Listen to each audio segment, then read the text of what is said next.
Over 29 years of experience in TV, film, and public speaking. I started off in TV and film acting, and then I moved into TV presenting, which was actually always my first love. And then I moved into public speaking. Over those 29 years, look, I started early before you start calling me old. Over those 29 years, there's a few aspects of the craft of presenting that I love the most.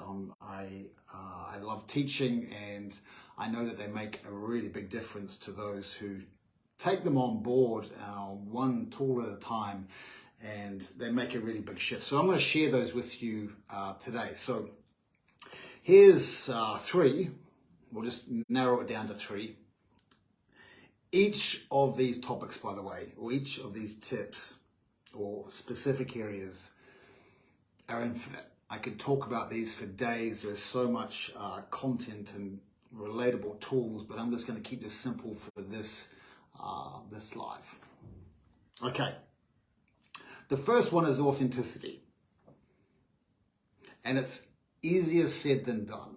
Authenticity is where you are able to reveal yourselves. Your audience are able to see who is being revealed. They're able to connect with you. Remember, energy is information. And if you're not authentic, your audience is receiving distorted information.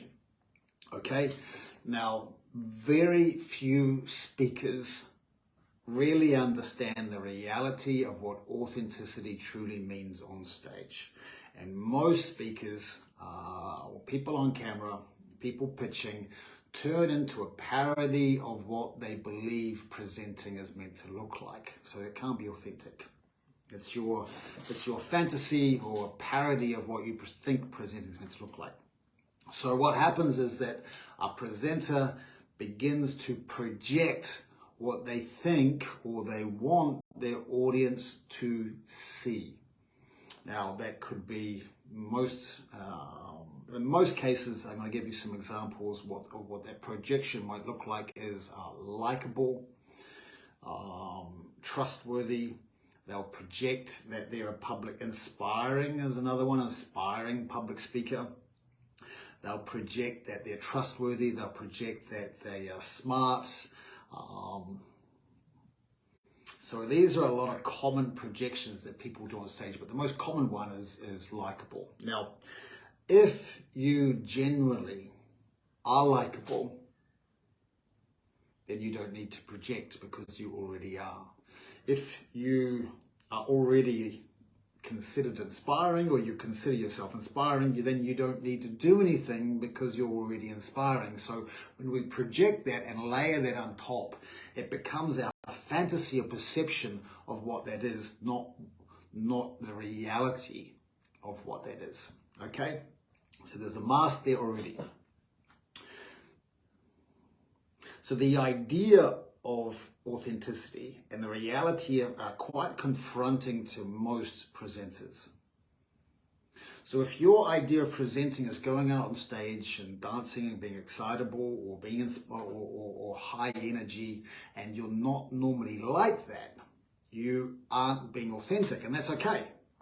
That's okay, by the way. But if you want to truly, and that's entertaining for the audience in most cases, in most, not all. But if you truly want to be the most connected speaker in the room, where you have the audience on a piece of string and you're moving together, authenticity is the baseline for making that happen. This is where you become, it's all eyes on me. It's not just survival, it's showcasing, it's showing off how connected and grounded and authentic, and then the tools of the craft are layered on top of that. Okay, so authenticity for me is my absolute baseline, and that is the baseline of when I'm teaching people as well. Okay? For most speaking coaches, authenticity is the end game. For me, it is only the beginning, and we don't go any further until we kind of comprehend what that means. And it's a very simple process. It just took me over 20 years to figure it out. Okay, the next part is voice. Now, the voice is our most potent tool. The most underrated, the most undervalued, the most underused, potent tool that any speaker has. And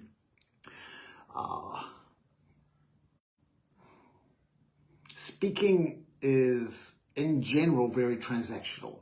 I use my voice to get what I want, to ask something. Up to 25 to 50% of everything that we said is misunderstood.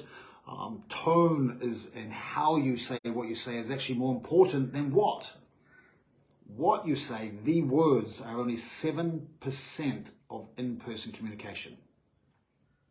Only around 7%. Okay, the largest part they say is physical body language. I would replace that personally with energetics. And then the other part is how you say what you say, the tone, how you choose your words to be received. How do I want my words to sound for my audience to feel when they receive them? So we move from being transactional in our speaking to being intentional.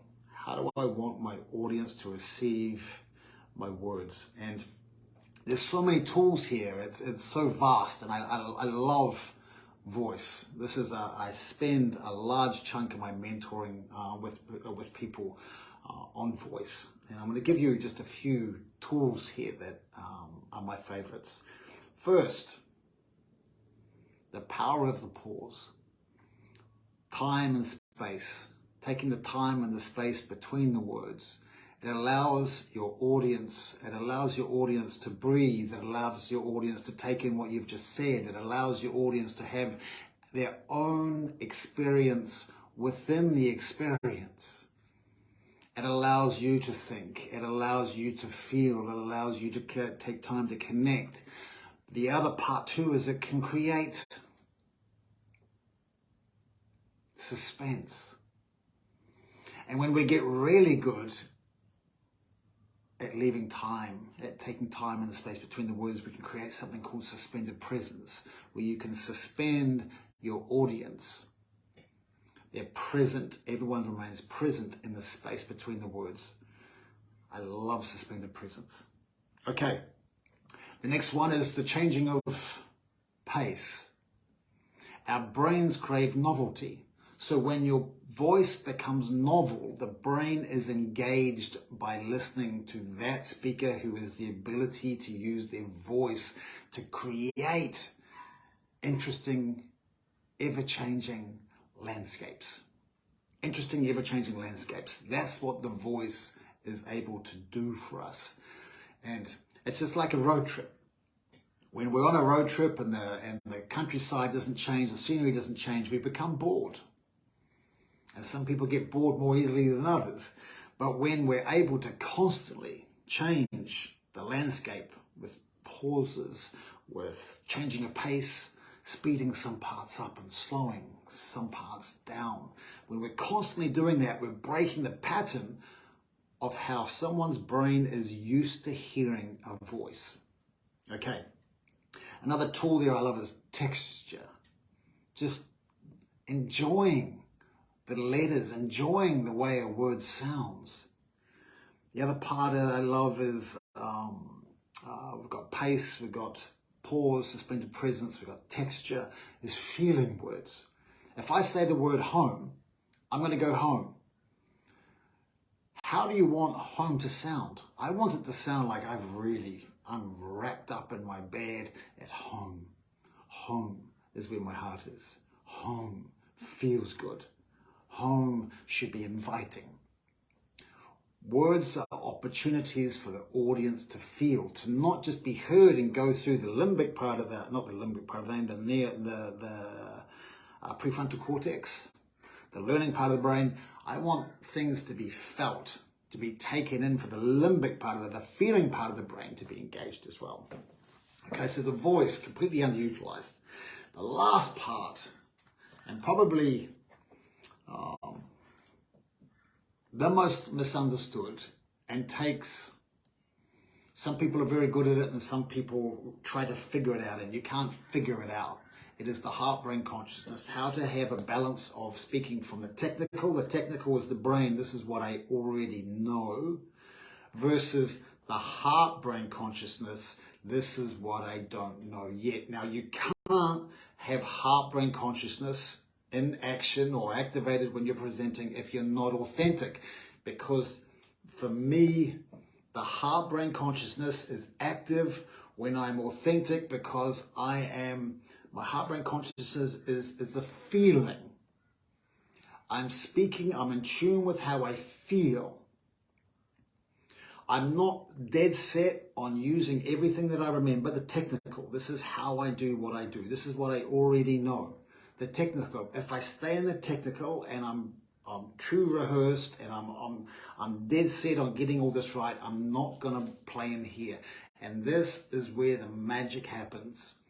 This is where we say those sentences or have those ideas or say that paragraph where you just kind of amaze yourself and you go, that was special. That was different. That felt different. That felt different for me, and that felt different for my audience. The heart-brain consciousness. This is where we are moving in and out of the energetic field of information. We are receiving new information that we haven't said before, we haven't thought before. It is sometimes when we say something that's that we feel we can do better.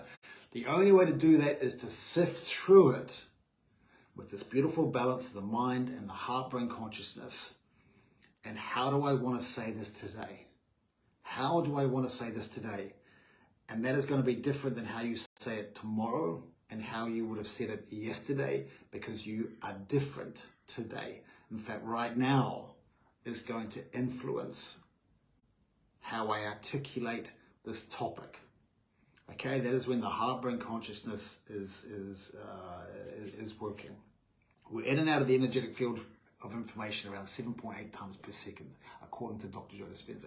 So that is when we are nice and when we're authentic and we are allowing ourselves to be malleable and allowing ourselves the time and the space between the words to choose what we really want to say. That is when this gives us the gifts. Okay, and words from here just have a different weight to them, as if the essence of you is attached to those words.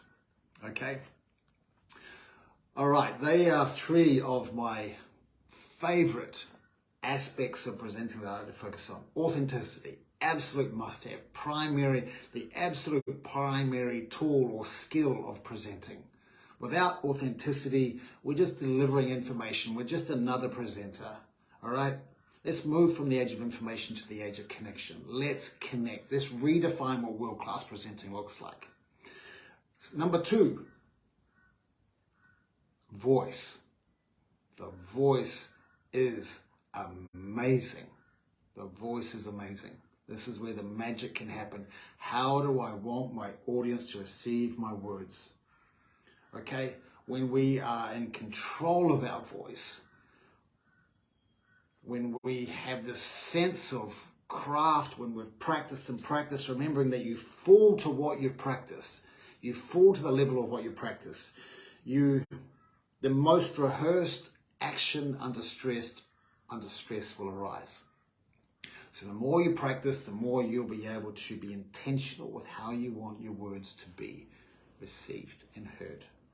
Okay, the last part was heart-brain consciousness, also one of my favorites. So, I'd love to hear from you what one of those is your favorite, if any, or what one is your favorite. And if you are curious, ask me a question on perhaps giving you a tip or a tool or how to achieve this, and I'll make sure that I reply to you as diligently as possible.